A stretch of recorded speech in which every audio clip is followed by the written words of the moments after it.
Bună dragi urmăritori! Bun venit pe canalul nostru! Te afli la adresa potrivită, unde poți accesa instantaneu cele mai recente știri.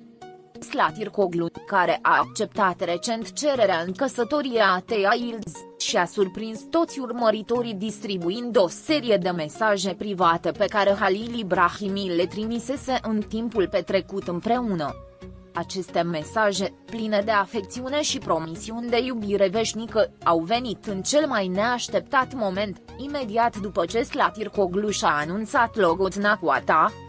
Revelarea acestor mesaje de la Halil Ibrahim a stârnit un amestec de uimire și speculații pe rețelele de socializare, lăsându-i pe mulți să se întrebe ce înseamnă cu adevărat decizia lui Slatircoglu. Este un semn că încă mai există ceva între ea și Halil Ibrahim sau pur și simplu o modalitate de a închide definitiv acel capitol? Anunțarea logodnei sale cu a ta a fost, fără îndoială, o ocazie importantă pentru Slatircoglu, dar lucrurile au luat o întorsătură dramatică când, a doua zi, a decis să distribuie câteva mesaje pe care Halil Ibrahimi le trimisese în zilele anterioare.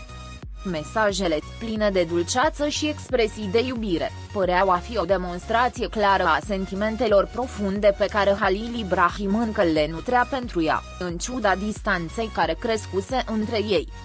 Împărtășindu-le, Slatircoglu a arătat clar că, deși inima ei hotărâse să se deschidă față de a ta, amintirile și cuvintele lui Halil Ibrahim încă ocupau un loc important în viața ei. Printre mesajele împărtășite de Slatircoglu, unul dintre cele mai frapante a fost un text în care Halil Ibrahim îi spunea: "Vei fi mereu singura mea, indiferent ce se întâmplă." Această frază, plină de emoție și nostalgie, a arătat clar că relația pe care o împărtășeau nu fusese o capriciu trecător pentru Halil Ibrahim, ci mai degrabă o iubire profundă care încă persista în inima lui. Totuși, împărtășind aceste mesaje, Slatircoglu nu numai că dezvăluia sentimentele lui Halil Ibrahim pentru ea, ci și o parte din propria vulnerabilitate, deoarece, la urma urmei, aceste mesaje fuseseră trimise într-o etapă în care relația lor era încă plină de complicitate. Gestul lui Slatircoglu de a distribui mesajele a stârnit, de asemenea, numeroase comentarii în rândul urmăritorilor ei. Mulți au început să se întrebe dacă ea terminase complet cu Halil Ibrahim sau dacă, cumva, mai exista ceva nerezolvat între ei. Unii oameni de pe rețelele de socializare și-au exprimat sprijinul pentru Slatircoglu, crezând că a făcut ceea ce trebuia mergând mai departe cu viața ei și acceptând logodna cu a ta. Cu toate acestea, alții nu au putut să nu simtă că distribuirea acestor mesaje era o modalitate de a menține deschisă ușa către trecut. Unele dintre mesaje includeau și referințe la momente fericite pe care Slatircoglu și Halil Ibrahim le trăiseră împreună, cum ar fi călătorii romantice și gesturi spontane pe care cei doi le împărtășiseră în privat. Aceste amintiri, pe care Halil Ibrahim le împărtășise în mesajele sale, păreau a fi o încercare de a menține vie flacăra iubirii care îi unise odinioară.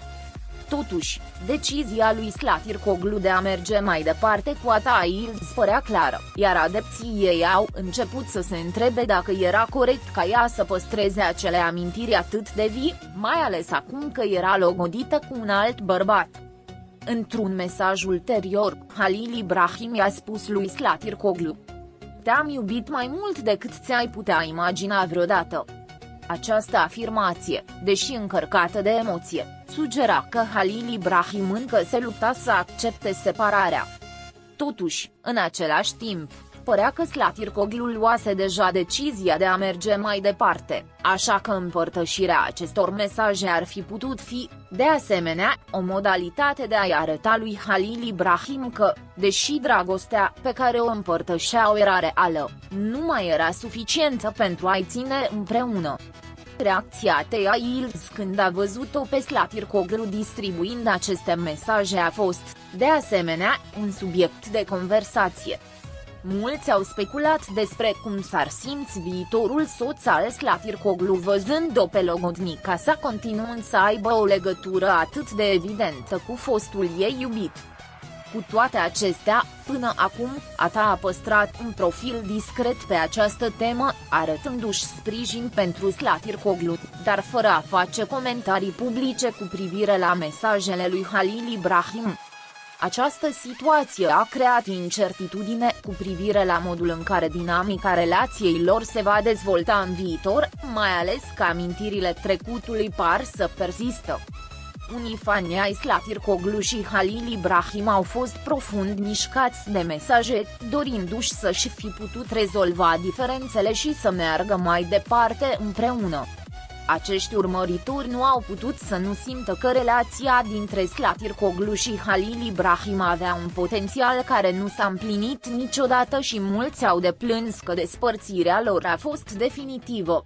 În ciuda fericirii pe care Slatircoglu părea să o fi găsit alături de ATA, unii adepți au insistat că poate dragostea dintre ea și Halil Ibrahim nu se dispăruse complet. Într-o întorsătură mai dramatică, Slatircoglu a distribuit și un mesaj în care Halil Ibrahim își cerea scuze că nu a fost acolo pentru ea atunci când avea cea mai mare nevoie de el. Aceste scuze, însoțite de un emoționant "îmi pare rău pentru tot ce nu am putut să-ți ofer", au arătat clar că Halil Ibrahim își recunoscuse greșelile din relație.